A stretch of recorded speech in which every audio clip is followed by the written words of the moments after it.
looks like success on camera often hides struggle behind the scenes, from sudden deaths after hopeful weigh-ins to bodies ravaged by infections and extreme medical conditions. These 7 tiers uncover the true cost behind the show. We'll go beyond headlines and look at the medical horrors, the mental health crises, the toxic relationships, and the producer decisions that turn suffering into entertainment. Here's every dark and disturbing fact about 600-pound life, starting with Tier 1, publicly known deaths. Robert Buchel.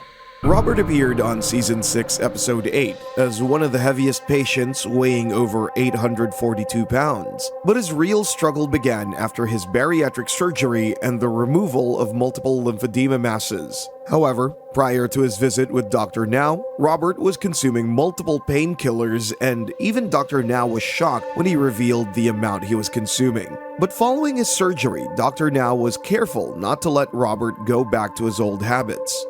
Because he did understand that he was addicted to them. So it was a surprise to him when we cut him off to save his life. Unfortunately, the victory over his food addiction was replaced by addiction to painkillers. And to get hold of more painkillers, Robert did something that anyone would have least expected. So upset that he tore his sutures open just so he could get them again.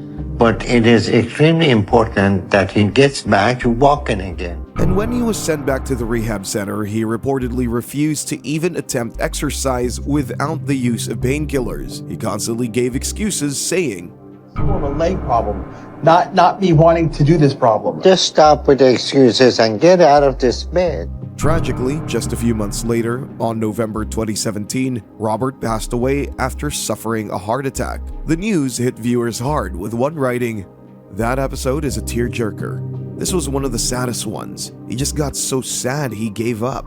Henry Foots. Henry Foots appeared on Season 1, Episode 3 as the show's first proof the transformation was possible. He was a gentle soul, battling over 700 pounds of weight, eventually undergoing surgery, and lost over 340 pounds. However, his seemingly good progress soon took a tragic turn, as during the skin removal surgery, Henry's heart stopped and the doctor had to resuscitate him. But in 2012, Henry had another medical episode where he lost control of the bus and ended up being a pedestrian. Tragically, just a year later, in May 2013, Henry passed away due to unknown causes at the age of 54. It was later indicated that his death was something unrelated to the surgery. The news broke the hearts of viewers, with one saying, "It's so sad to see him finally get his life back at the end, only for that in-loving memory to show up just as it ended on a good note." Sean Milliken.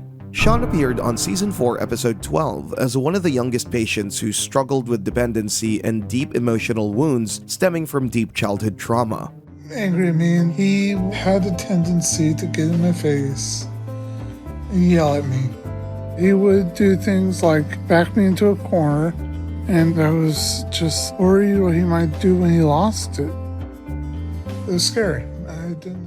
His journey was marked by both determination and devastating setbacks. At his heaviest, Sean weighed nearly 900 pounds, but with Dr. Now's help, he managed to lose over 250 pounds until he returned to the care of his enabling mother, where all of his progress was ultimately undone. I can't stop eating. I'm done. You done? Can I have a couple pieces of yours? Sure. I don't see Sean living more than 6 months. However, tragedy struck in Sean's life as his mother passed away from kidney failure in 2017. And tragically, just 2 years after his mother's death, Sean Milliken died of complications from an infection which led to a heart attack at the age of 29. Following his death, Sean's father revealed that he was having problems with his breathing. The doctors were able to resuscitate him, but shortly after, his heart stopped. The news devastated viewers. "This saddens me. Sean was handicapped from the get-go by his mother. He never really had a chance to live because of Renee. Now he gets to be with her, where he wants to be. Rest in peace, Sean. Your journey has ended." Kelly Mason. Kelly appeared on Season 7, Episode 3, weighing at 700 pounds and grew up living with her grandparents. I was raised by my grandparents in New Jersey. My mom, she traveled and she wasn't really around. And my dad, had another family. But soon after, her life would take a downward spiral. I would say I had a great childhood at that point. But when I was 5, my grandfather in front of me, he had a heart attack. Eventually, her grandmother moved to a senior citizen building where kids weren't allowed, and her mother was forced to take custody. Lacking experience of raising a child, her mother allowed Kelly to binge on fast food and lead an unhealthy lifestyle. We ended up eating fast food, like chicken and burger places and pizza. But it wasn't just about food habits, because when she turned 7, she was abused by an older neighborhood man. I was 9 when I was forced to have sex. And it went on for about 2 years, and it got worse. This man would threaten me. Well, he said he would kill my mom and my grandmother. I was feeling scared, trapped.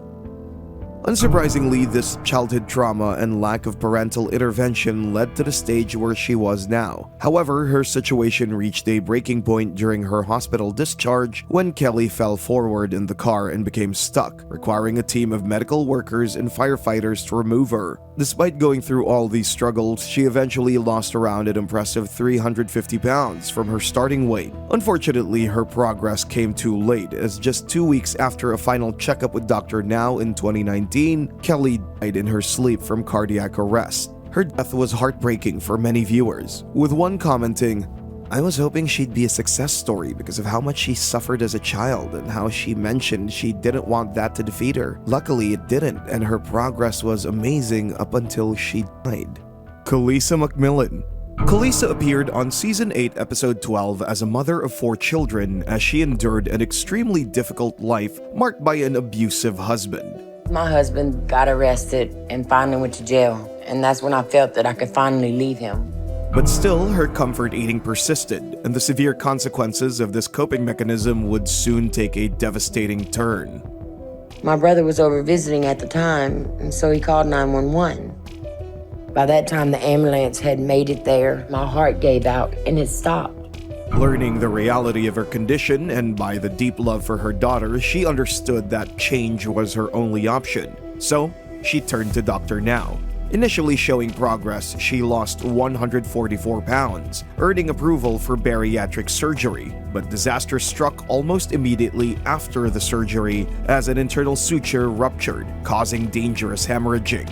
In an attempt to save her life, Dr. Now performed emergency surgery to address the internal bleeding, but sadly, Kalisa never fully recovered. She spent 11 and a half months hospitalized on a ventilator, where further complications arose, and eventually, she passed away on September 22, 2020. After hearing news of her death, viewers expressed their sadness, with one saying, "I'm heartbroken. I wanted so badly for her to succeed, especially considering her horrible backstory.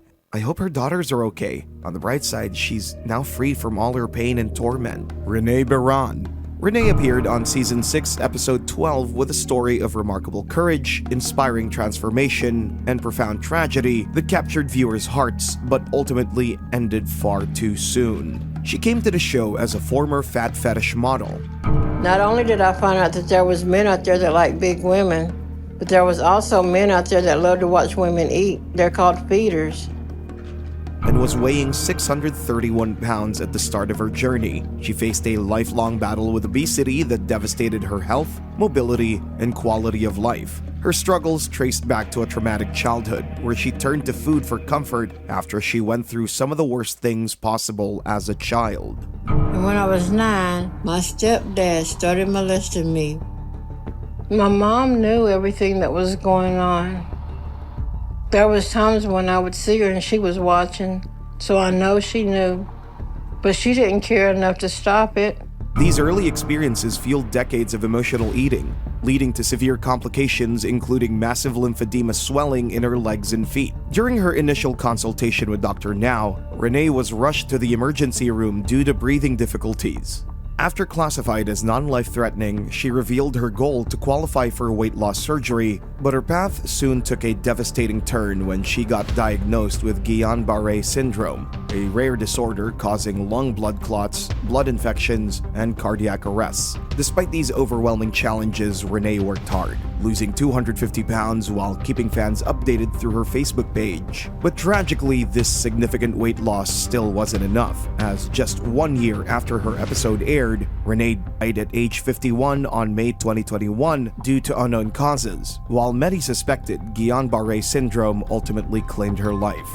News of her passing made fans emotional. One wrote, "This was such an emotional episode for me personally. I just feel like she went through so much in life and she and her family were so appreciative of Dr. Now."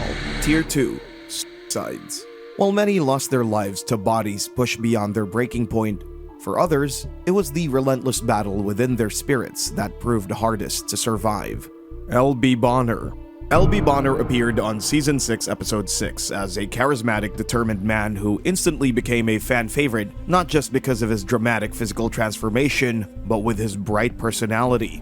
I have a big goal to hit when I see him next, and I'm working as hard as I can to do that.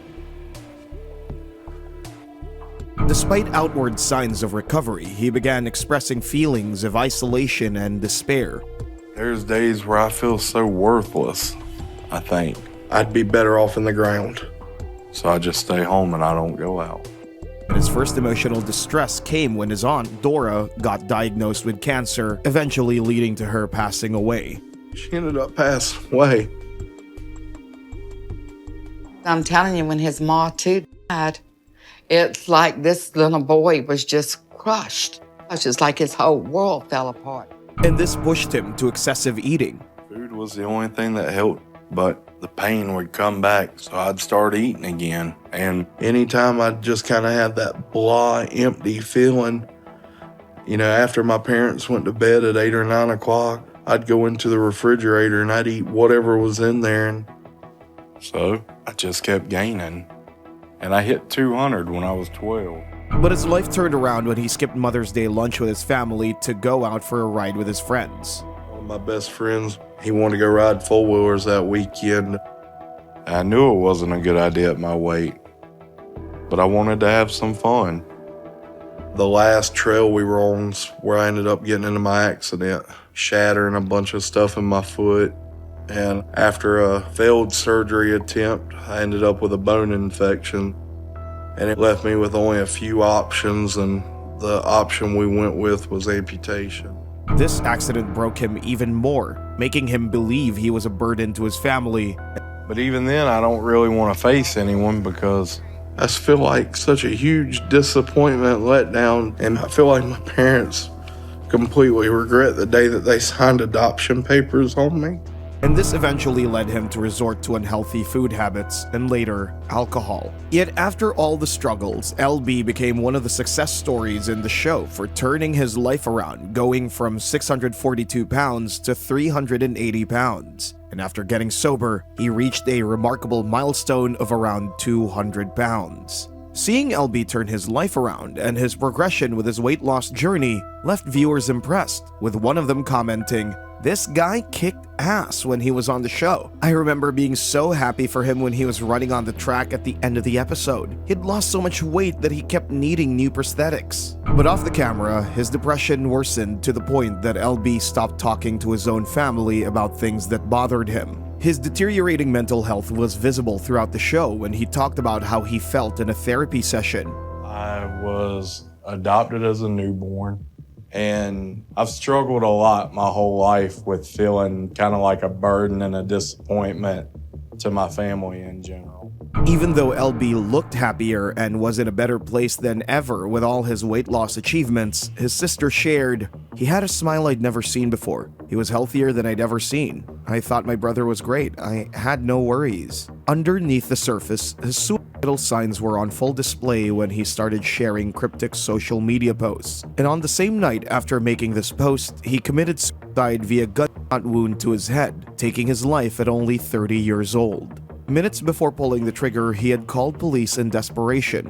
According to the recording published by TMZ, which shows LB Bonner called the Lexington County Sheriff's Department and tried to provide his location multiple times, but the police operator struggled to hear him, and the phone call then abruptly ended. Not only him, but also his own mother Karen called the sheriff's department and said her son had posted death threats that suggested that he was going to do something to himself. However, none of these responses happened sooner where it could have saved his life. The news of his death was devastating for some of his fans, as one fan expressed, "I was so upset when I heard he'd taken his life. He worked so damn hard, harder than almost anyone on the show, yet his depression was something he couldn't fight anymore." Destiny Lachey. Destiny Lachey appeared on Season 7, Episode 10 as the first openly transgender patient, bravely sharing her journey with gender dysphoria, obesity, and childhood trauma. She was born as Matthew to a teen mom, Chastity, who was abandoned by her own family. She was in a biracial relationship with my father. My mom's family was very racist. Because of that, none of her family was able to give her support. They basically disowned her. And soon, Destiny was sent to foster care along with her siblings, which made her feel that something inside her had shattered. I had a lot of issues going on growing up. I just always felt rejected. Never felt like I belonged anywhere. But her mental health started deteriorating when her mother, Chastity, began losing her battle with old patterns. Eventually, I started getting in trouble from shoplifting. I had to do time. I did 3 years. Which made her feel even more isolated, leading to unhealthy habits.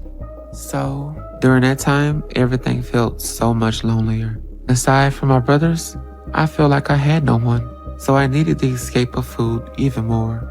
But it got worse when she was stripped of her final safe haven.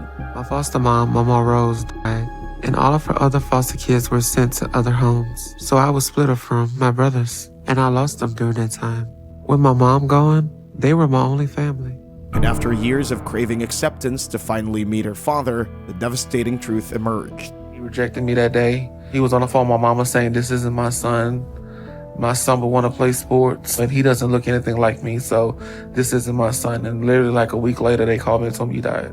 When Destiny decided to come out as gay, her courage wasn't fully met with acceptance, leaving a deep scar. But that all fell apart for a bit because I decided to come out, and my mom didn't know how to handle that. But thankfully, she eventually came around. But that wasn't the case with the rest of my family when I told them. People who I thought cared about me talked about me and shamed me for what I am. And it hurt me a lot. So I got really depressed. While she was struggling with acceptance, she suffered yet another unimaginable loss that left her even more broken. I was over 500 pounds at that time. But during that time, my brother Anthony had to get surgery. It was supposed to be a minor procedure, but when he came home, he developed a blood clot from it. And it caused an aneurysm that killed him. He ended up dying in my arms at home. When they couldn't save him, I just tried to kill myself because I just wanted to go join him.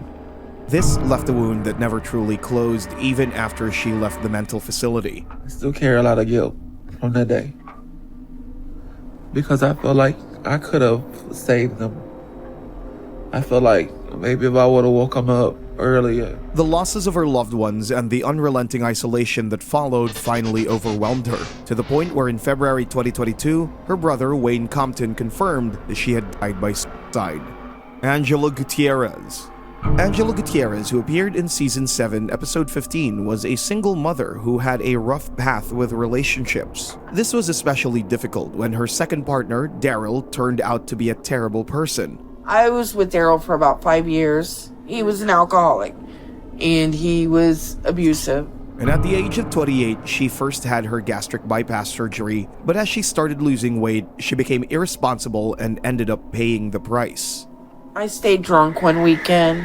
My neighbor come over to watch the kids, and I remember this. He kept asking me to pay him ahead of time instead of when I got home, and I didn't think nothing of it. I went out that night, and the next morning, somebody's blowing up my phone saying the babysitter, what's his name, had left, and my kids were alone. And somebody called the cops. The cops called my mom, and then mom took the kids to her house. Eventually, she was charged with child endangerment and ultimately lost custody of her daughter to her own mother, while her son remained with Daryl. This crushing blow shattered Angela, pushing her to a desperate act. I lost my mind, I guess. I tried to take my life. I spent 30 days in the Middletown psych ward. The day I left, I checked myself into a rehab. 3 months I was in rehab.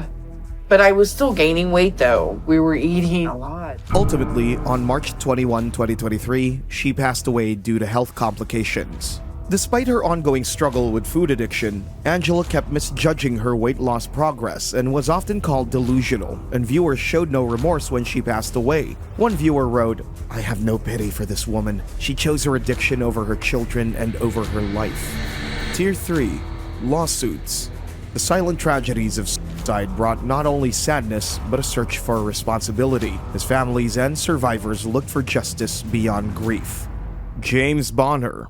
James L.B. Bonner's family filed a lawsuit against the producers, Megalomedia, alleging gross negligence, claiming that the company backed out of several promises to James. They claimed that the company knew about LB's mental health struggles, yet failed to provide psychological support during and after filming. Instead, producers pressured James to film scenes when he wasn't emotionally stable, including when he texted a production assistant about his deteriorating mental state, confessing that he's not in a good place and had a breakdown, but shockingly, the assistant told him to fake it until you make it. However, things only got worse from there.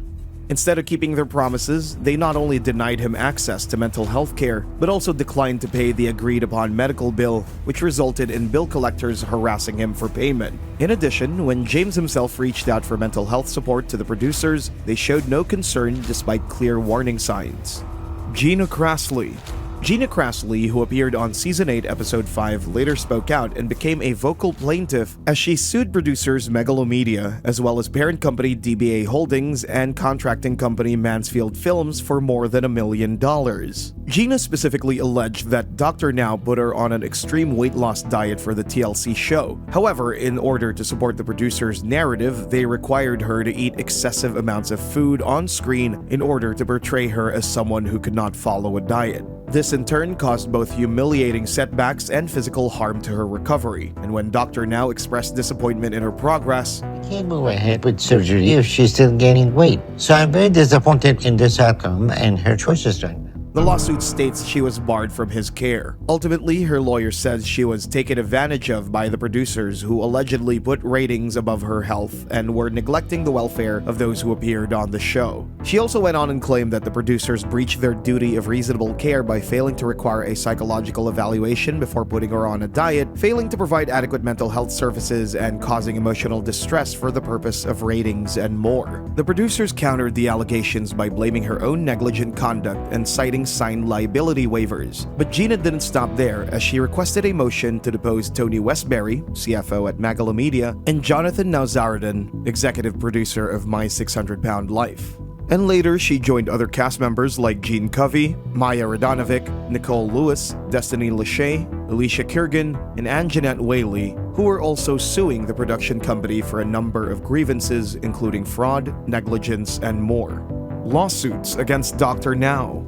But it wasn't just the production company that got sued, but even Dr. Nazarian faced multiple allegations against him. A patient sued Dr. Now on September 7, 2017 following a failed weight loss procedure where she'd undergone 2 surgeries 2 years prior: laparoscopic removal of her gastric banding and port and hiatal hernia repair. Within days, she developed excruciating abdominal pain that went beyond a normal recovery. The pain was so severe that she was rushed to the emergency room, where scans revealed a foreign body in her abdominal cavity. Further evaluation by 2 independent physicians confirmed the need for removal of the leftover stainless steel connector and 29cm tubing. The lawsuit accused Dr. Now of improperly treating and failing to completely remove all of the components of the gastric band system, and by failing to recognize that he left behind a portion of the stainless steel. Things got bad to the point that it caused agonizing pelvic pain, adhesions, and the patient undergoing a corrective surgery under anesthesia. Eventually, the plaintiff sued Dr. Now for over $200,000 to $1 million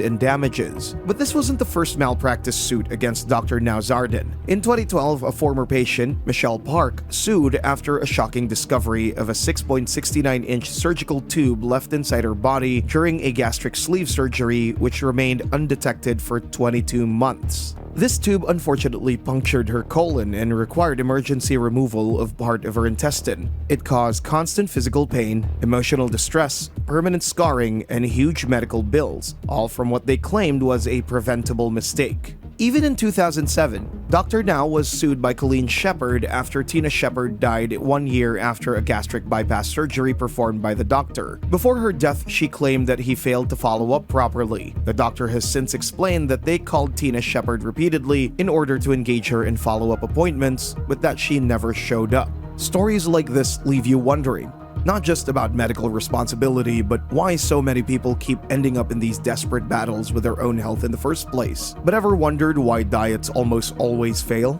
It's not your fault.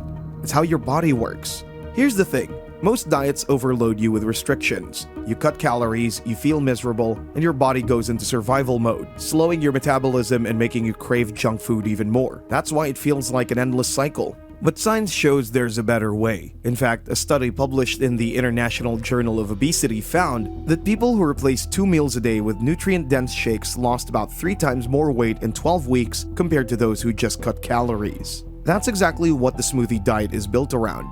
For 21 days, you just swap out 2 meals a day with delicious nutrient-packed smoothies. No starving, no crazy workouts, no complicated plans. And the results? Real people are losing 10, 15, or even 20 pounds in just 3 weeks. They're dropping pant sizes, boosting their energy, and actually enjoying the process. Plus, it's backed by a 60-day money-back guarantee, so you've got nothing to lose. If you want to see how it works, I left a link below this video. Check it out when you're done, because if diets have failed you before, this might be the one that finally works. But of course, these STARS challenges didn't just end with weight loss alone. Tier 4. Medical Nightmares. Because just like how lawsuits challenged the show's responsibilities, the harsh medical realities faced by these individuals told an even grimmer story. Lisa Fleming.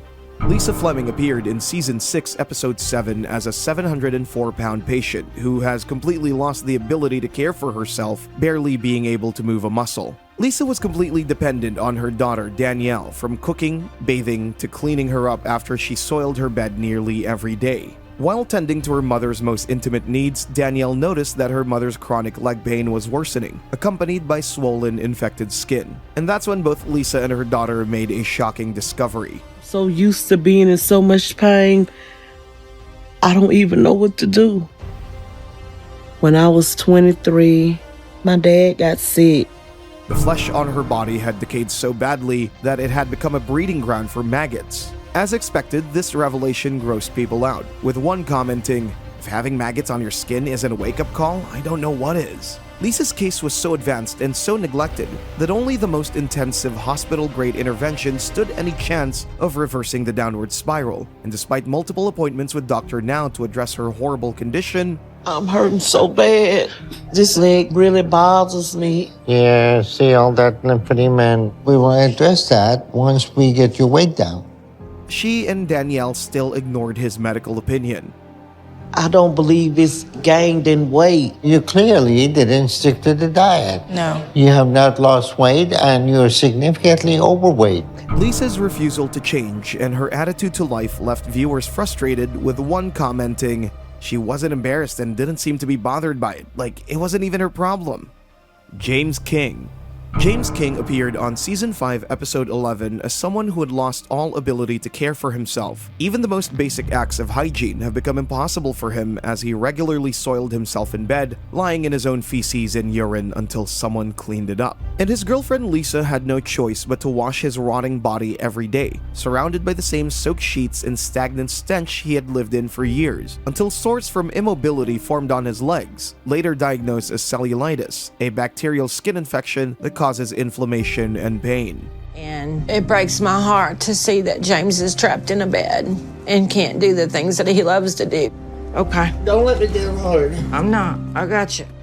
The wounds had begun to harden, leaving parts of his legs raw, swollen, and visibly rotting. And in some areas, his skin turned leathery due to necrosis or dying tissue, while his skin had developed pus-filled bubbles, and his legs had deformed completely with fluids oozing out. Worse for me. Oh, easy, Lisa. I'm sorry. Because I have cellulitis draining out of both legs so bad that I have fluid coming out all over. Sorry.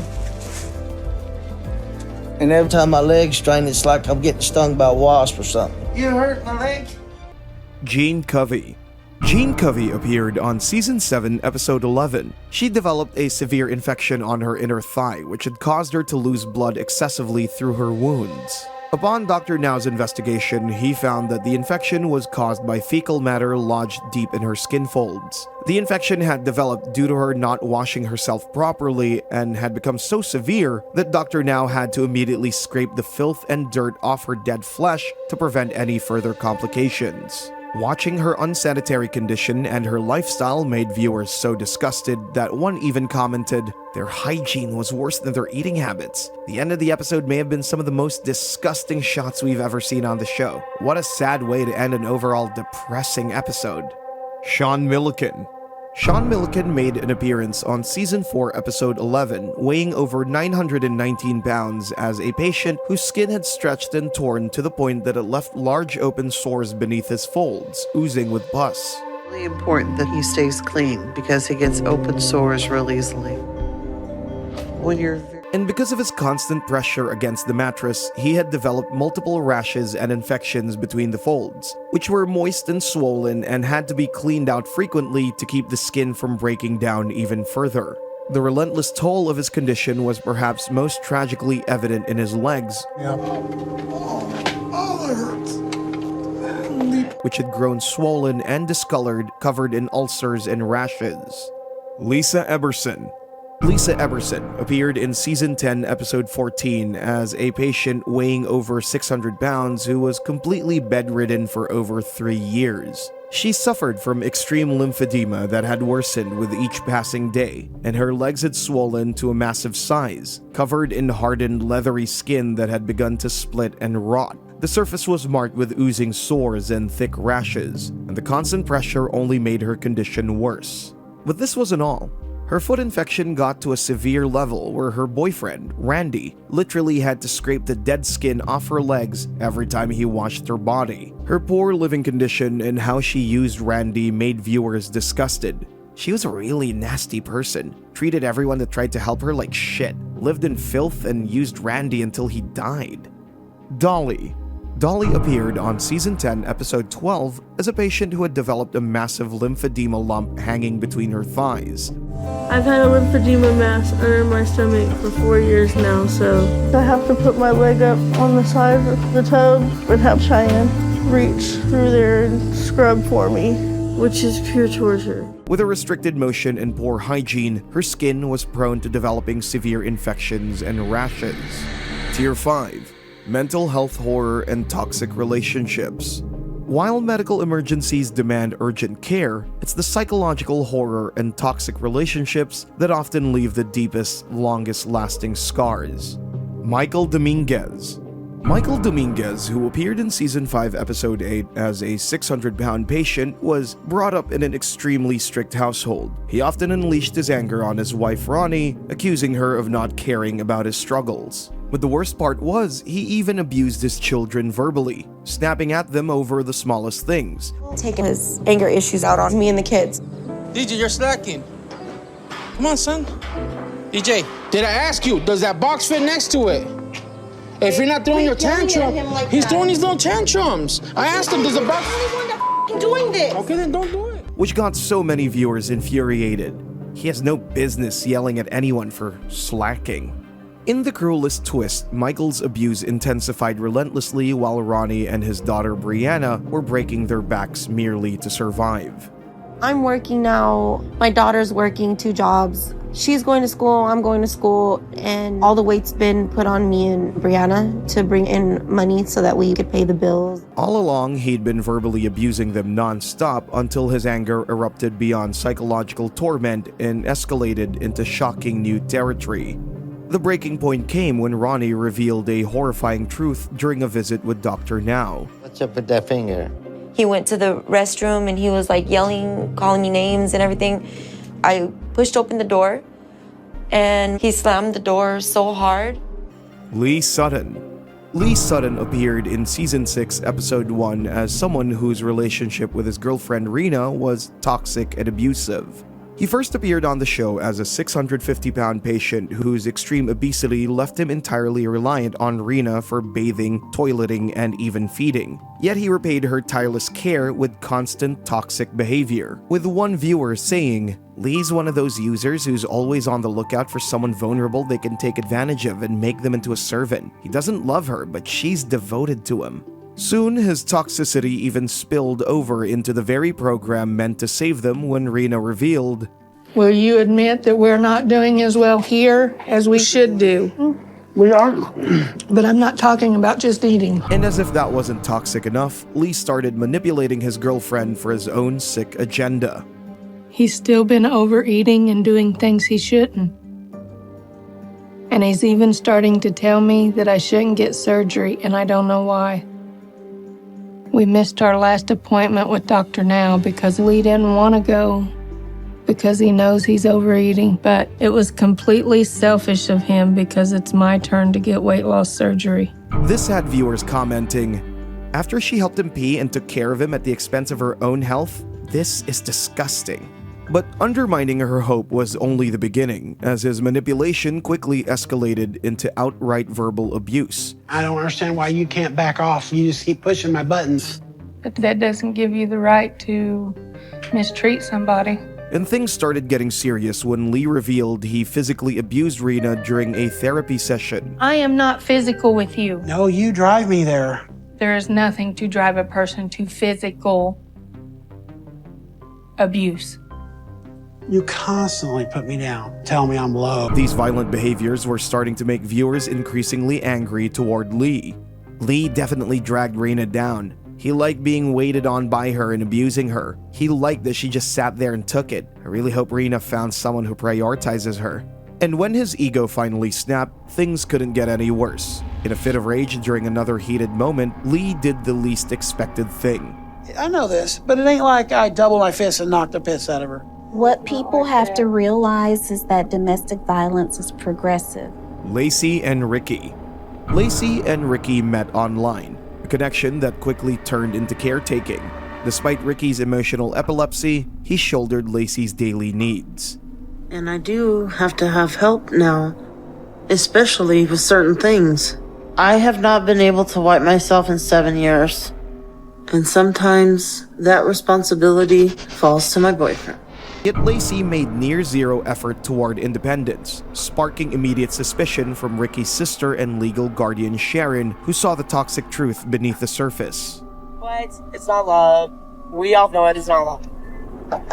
I think it's more like she needs somebody to take care of her, and my brother just automatically just jumps in and does it because that's what he does.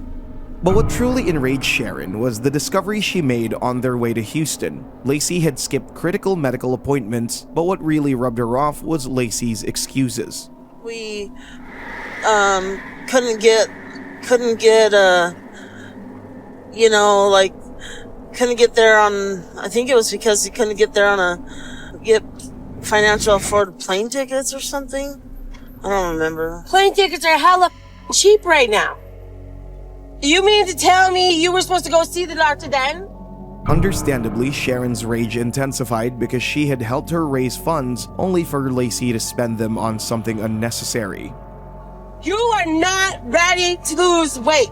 You have stopped my life, and I have way more important things to worry about. Sharon's explosive rage was justified as her relationship with Ricky was really concerning to me. He was obviously developmentally challenged, and she appeared to be severely taking advantage of him. Eventually, the car trip erupted in accusations. This is the second appointment she missed. I just found this out. I've been helping her out, helping her sell out things, helping her get money. Air tickets are cheap as right now. Cheap as every day this week. This is done. It pissed me off. If she lies one more time, I swear to God, I'm a karate chopper. I don't even want to drive y'all down there no more.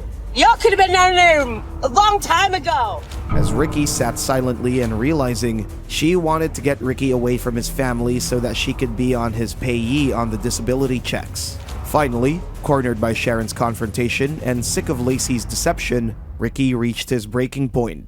I ain't gonna stay in Texas, wait for my family. She ain't gonna do what this program's meant for. Well, what's the point of me being around? In a crushing moment, he ended their engagement, saying he wouldn't turn his life upside down for lies.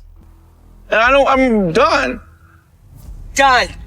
But when Sharon and Ricky pulled into a gas station to end this nightmare, Lacey did the unexpected by calling 911 with false abuse allegations against both, all while denying ever making a complaint against him despite having done so. I'm not buying you a salad. If you want to eat grass, you can go in the garden and graze. Zolin and Gareth. Gareth and Zolin's dating app match took a weird turn when he shockingly confessed that when I first met Jalyn, it was her size that attracted me to her. But now she's gotten so big, it's impossible for us to do anything. And I guess you just gotta be careful what you wish for. And while Zolin looked for Gareth's support throughout her weight loss journey, he made it clear what his priorities were, proving her health was secondary to his sexual fetishes.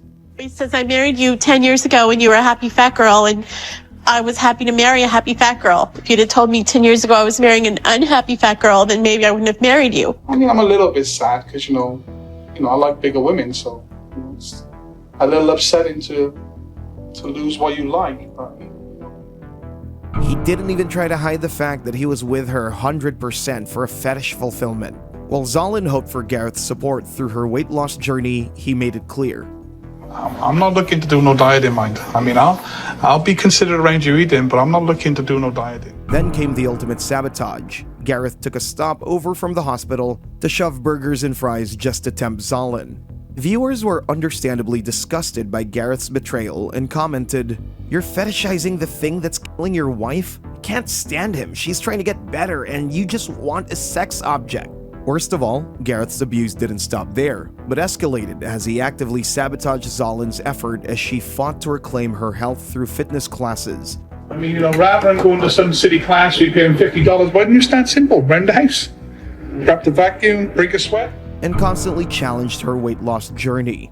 Her husband doesn't understand the connection between him wanting her to stay big and her being healthy for survival. He's a complete bastard who doesn't actually love her. Him encouraging her to eat bad food is a form of abuse. I hope she stays strong and that her daughter needs her to be there to raise her. Facing daily contempt, Zolin finally made her stand against the fetishization that was trapping her and decided to end her toxic marriage. My life is so much better now. And part of that is because Gareth and I are finally officially divorced. Lupe and Gilbert. Gilbert wasn't just Lupe's husband. He was her full-time caretaker, handling everything from feeding to bathing. But the weight of her dependence felt too much for him, despite supporting her weight loss publicly and privately. I do anything I can for her. I just want her to comply, and I need to stop. Lupe uncovered his secret, finding out that Gilbert was sliding into DMs, arranging meetups with women. And when she confronted him, he admitted it, saying, "Sometimes I feel like I'm out looking for affection sometimes because I don't get it from you." We are. Understandably, this had viewers enraged, with one commenting, "Nothing justifies cheating. You really don't like someone or you're tired of a relationship? Leave. Don't cheat. It's disgusting." However, Gilbert's betrayal turned violently physical just days after Lupe's discharge. Instead of supporting her recovery, he forced Lupe to have sex with him, an assault that tore open her surgical wounds. And Gilbert's response to this was getting wasted. He's very obviously a feeder who wants her to be deadly overweight, and he cheated on her. He used her weight to control her and essentially raped her. I cannot imagine Lupe immediately wanted sex after such intense surgery. As Lupe was rushed to the ER, Gilbert was already chasing his next affair, and the only thing he had to say was, Honestly, I can't be here every day like this because that's why I'm drinking. Because I feel like if I go somewhere, I'm just saying, if you you're go gonna places, trip. yeah, I do trip, but I have the reason to trip Okay. because of the way you are. Well, why the hell you leave? Why'd you go on your cousin for? We're taking time apart, Gilbert. Why we split up? Angie J. Angie J's journey on Season 7, Episode 19 of My 600-Pound Life was not only shaped by her battle with super morbid obesity, but also deeply influenced by toxic relationships and her troubled past. When I was a child, my life was hard. My mom was an alcoholic and my father was a drug addict. She went through a lot of unimaginable things ever since she was 8 years old. I was by a family friend. And when she finally told her mother, she didn't defend her, which made her turn towards food. The feeling of isolation and being rejected by everyone led her to take a major step. When I was 13, I was in my first major relationship with a 27-year-old man, and I ended up pregnant. But the relationship didn't last long due to abuse. And 3 years later, at the age of 17, she married her first husband, James. But that wasn't going well either. James became when we found out I was pregnant with Desiree. For years, she depended on her daughter, Desiree, as a caregiver, relying on her for daily support. It's hard because it's heavy. It's hard to get all the way in there, and it's a lot of lifting. Though beneath the surface, their bond was tense and often conflicted, with much of the strain coming from Angie, who was constantly fighting with her. Oh, here we go. Right. I mean, how am I being Your dramatic? boyfriend's not gonna be dramatic and call me a that night. I haven't even got time to address anything. I've been... Yeah, this is what I knew was gonna happen. I've got time to I am address tired of anything. every single time a little thing is said around here, your dramatic boyfriend gets escalated up here. This left viewers frustrated. She was vile. The way she gaslit her daughter in the first episode was sick and really showed how horrible she is. But as if that wasn't toxic enough, her most infamous partnership was with her husband, Justin, who moved in to help, but quickly found himself caught in a cycle of arguments, blame, and emotional manipulation. Because I don't want to drive to a store that I don't, I'm in a city I don't know about. You want me to drive around to stores, but that's pathetic because I don't want to get lost. Loser, you shouldn't even be around me. The frequent fights were the result of substance abuse. Argument, he was under the influence, as usual, and he packed his things up and left. It was a stupid fight, which often led Angie to either lash out or withdraw, sometimes threatening separation. Their relationship swung between codependency and outright dysfunction, with both struggling to find stability. However, after years of toxic fights, Justin finally snapped and decided to leave following one last explosive argument. However, what he took with him would hurt Angie far more than his absence. but I told them all, as far as I'm concerned, it's a done deal. We're moving to Houston, and that's all there is to it. And until then, I've got to lose weight. Stephen Asante. Stephen Asante appeared on Season 5, Episode 6, and remains as the show's most notorious patient, a man who's targeted everyone from family to medical staff. His descent began by berating his brother Justin, then stealing his post-surgery painkillers. People know that he's still a junkie, that's why.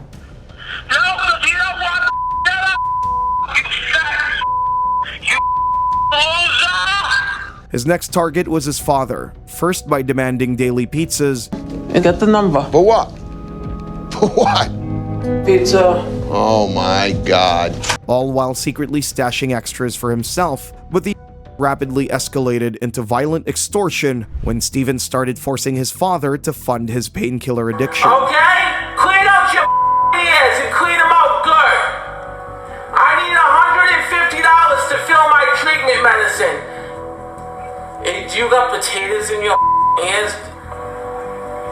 I will relapse if I don't have that medicine here.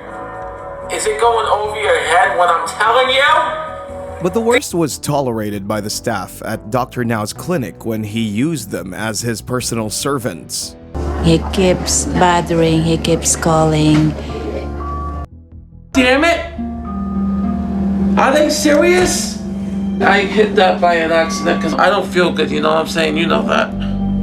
I never seen any patient like Stephen. He asking for pain medicine every 15 minutes and then he spilled urine on the floor. When he tipped over the pee jug and the poor nurse had to clean it, he was being such a prick. Watching Stephen abusing and misbehaving with staff, Dr. Now lost his patience and confronted him with an ultimatum. Steve, you want to go to jail? No, sir. But they are going to put you in jail if you raise your voice for and in here. If you don't behave, call the police department. Get the security down here. After Stephen was abandoned by his family, he hired a caretaker, Princess. But despite her healthy meals, appointment support, and loan TV, he repaid her with false accusations. You want? I ain't got no food here. If you don't believe me, ask Princess. That's not my problem. That's your problem, not mine. No, I did not get any food today. You had 3 meals delivered. Sorry. I need a police officer here immediately, please. My personal care attendant here bought me a TV, okay? She bought it as a gift for me, and now she's trying to take it away. Fed up with the Princess eventually left. But it didn't stop there. His toxicity then destroyed his romantic ties. Cheating accusations from girlfriend Lori. Talking to you because you threatened me in emails about this and that and about money that is bullcrap. Which preceded a failed 2018 marriage with Stephanie Sanger. Steven, you want to get married to Stephanie? Yes. And Stephanie, you want to get married to Steven? Yeah. Steven Ass Santi is the biggest bully of them all. He doesn't just bully his family, he bullies any medical professionals who have the misfortune of working with him, especially with threats to call the media if he doesn't get his way. And that eventually collapsed by 2024. People like Steven are why I prefer working with the mentally and physically disabled and handicapped. I'd rather help someone who's trying to express his needs than some entitled jerk who does nothing but scream like he's on fire. Tier 6. Producer Manipulation. As mental health battles and toxic relationships tore at patients' lives, behind the scenes, producers often manipulated situations to heighten drama and steer the narrative. Lisa Eberson. Lisa Eberson alleges producers trapped her in a cycle of exploitation where she was pressured to sign a contract without proper review, while allowing film crews to violate agreed terms, including refusing to leave on time and forcing her grandchildren to wait outside in the snow for filming. She also alleged that she had to call police to get them out of her house. But even then, they stalked her for weeks with daily calls and knocks, and during filming, the producers even endangered her health by demanding she turn off her oxygen machine and urine capture device, which shut down her kidneys just because they were making too much noise, which landed her in the hospital for a month with lasting side effects. However, the manipulation didn't stop there. She was emotionally manipulated with scripts and was coerced into falsely claiming her alcoholic father, something that never happened. Things kept getting worse as she was later called cold-hearted for not crying while taping and said they give you a script and you have to read everything in it. Adding to the outrage, Lisa recalled one producer resigning in protest of the production's treatment, stating, "One producer quit, saying she can't deal with how they treat employees and on-screen people." Most damningly, producers sabotaged her pre-show diet progress by forcing excessive food consumption, loading plates with 2 whole chickens and potato chips served on a cookie sheet, even going as far as transferring her boyfriend's pizza onto her plate. But the manipulation didn't stop there. Lisa was forced to film the bathroom scenes naked despite her telling them she wouldn't do it, but they didn't care and told her she signed the contract. Dottie. Dottie Perkins, who appeared on Season 4, Episode 6, revealed that the producers didn't just stage drama, but fabricated entire storylines, most shockingly, falsely portraying her actual weight loss as weight gain to fit their narrative. As her lawsuit states, Dr. Nauzardan initially placed her on an extreme weight loss diet so she could be approved for surgery like most participants. But to manufacture failure, Megalomedia forced Dottie to consume excessive unhealthy food, deliberately sabotaging her progress. This artificial setback triggered confrontations where Dr. Now criticized her for not following the diet. You say you're ready, but you're not. You're still blaming stress and taking care of your kids as an excuse to eat. This ended with a sketchy hospital stay where they monitored her diet, to which Dottie says was totally staged by producers. She claims they rigged the whole thing by messing with her food and faking scale numbers. Jean Covey. Jean Covey and her mother Barbara were forced to continue filming immediately after Jean's father passed away, despite begging producers to halt production, but they were threatened by lawsuits if they didn't comply with their demands. Producers manipulated events by first placing Jean on Dr. Now's extreme diet, then deliberately forcing excessive food consumption on camera to portray her as someone who can't follow diet. which, as expected, resulted in Dr. Now criticizing her failures. Too bad habit you had. You're taking them away, but you're not making any progress, and you think this is something that we should... The coercion intensified when producers targeted Barbara through her insurance-covered hernia surgery. Megalomedia offered to pay for all of her surgical costs in exchange if she would agree to participate in additional filming and appearing on her daughter's episode. And they explained to her that in order for the surgery to go forward, she had to sign a film release. During this time, Miss Fallow's hernia began to bleed. Miss Fallow signed the release. Following her surgery, the hospital billed Miss Fallow approximately $70,000 for the surgery. Defendants have refused to pay for the surgery as promised. Alicia Kerrigan. Alicia Kerrigan also accused producers of promising to cover all her medical bills associated with medical and surgeries if she agreed to participate in the show, but the producers backed out of their promise. Not only did they refuse to pay her medical expenses, but they also ignored her pleas when she reached out to the producers about her declining mental health, depression, and anxiety. Instead, no therapy or counseling was offered aside from one scripted session with a therapist. Critically, producers later provided a 5-question mental health survey a couple of hours before her procedure that asked questions with true or false answers. And if she answered any question incorrectly, the producers would take the form away and give her another until she answered all of the questions correctly. Destiny Lachey. Since I lost him, there's been this emptiness and depression in me that's never gone away. Destiny claimed that the producers not only promised to pay all charges associated with medical care and treatment with Dr. Nowzaradan, including any surgeries, but also to pay for mental health treatment, as the producers were aware that she suffered from gender dysphoria and emotional distress from the loss of her brother. However, the producers only provided one therapy session, which was only done so that it could be filmed and be part of the show. Although producers were already aware of Destiny's mental health issues, they carefully scripted and managed many scenes for dramatic effect, intentionally subjecting her to distress. When Destiny would push back, producers would threaten to reduce payments to her to not provide the promised gastric sleeve surgery. But the worst part was, producers also pressured to shave her face, which is a source of stress and anxiety to Destiny. The filming of her shaving was so painful that it was not made part of the show.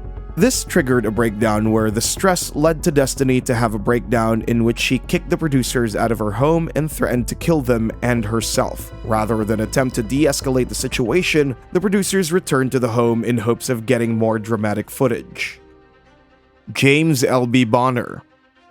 James endured continual abuse from producers. Not only did they demanded him to shave his beard, but also refused to let him move to Texas to obtain a job. In a further violation, Bonner was asked to unpack everything and then repack all because the producer hadn't been able to film his move in the first place. And when James reached out to one of the production assistants, he was brushed away, all while James' condition deteriorated. Teeth became loose and some fell out. His vision became impaired and he suffered from general malaise. All the while he continued to suffer psychologically and physically, the show continued to pressure. Tier 7. Gritty reality of homes and environment. While the producers' manipulation drove the show's storylines, the gritty reality of daily life of these stars revealed the harsh truths that no producer could edit away. Jean Covey. Jean Covey was assisted by her own mother, who was her full-time caretaker and helped her in the most basic human functions, from bathing her to wiping her when she soiled herself. Most shocking of all, a portable toilet was kept right beside her bed. Yeah, I gotta go potty. Can you help me, please? Becomes such a burden to them. And whenever she had to go to the bathroom, her mother had to clean all the filth away. But what made it even more disgusting was how normalized it all seemed to her. Especially my mom, because she has to clean me every day. It was absolutely terrifying. While viewers were left horrified. 40 years old and your mother still has to clean you like you're an infant? Just tragic. And to make it worse, Jean's home was nothing short of a disaster itself. Right now, it's not the right time for me to give up food. I'm not in a place physically or mentally to do that. With all the clutter, filth, 9 dogs, and stained walls, her home had become a breeding ground for dirt. Only thing I want to do right now is eat enough to make the pain go away. People were so critical of the family's living conditions, saying that they have never seen walls so dirty and dusty. LaShonta White. LaShonta White appeared on Season 7, Episode 16 of My 600-Pound Life, and she already spent 2 years trapped in her bed, and her every need was met by her children and her boyfriend JT. Oh, Bianca, oh. Hey, how you doing? You feeling all right today? Feeling all right. And you? I'm okay. Gotta go to work here. So. Her bedroom had become the center of her existence. She did pretty much every daily act, from bathing, eating, using the restroom, all in one same bed. However, the disgusting part was that LaShonta had to use a bucket placed by her bed for toileting because she couldn't reach the bathroom. I can't even go to the bathroom on my own anymore. The best I could do is scoot to the end of my bed and use a bowl that my boyfriend JT brings me. Thank you.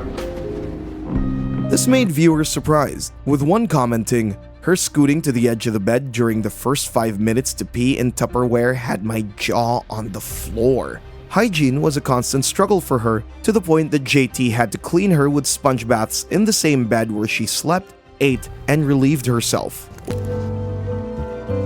I just wish I could skip my bath because it's so hard.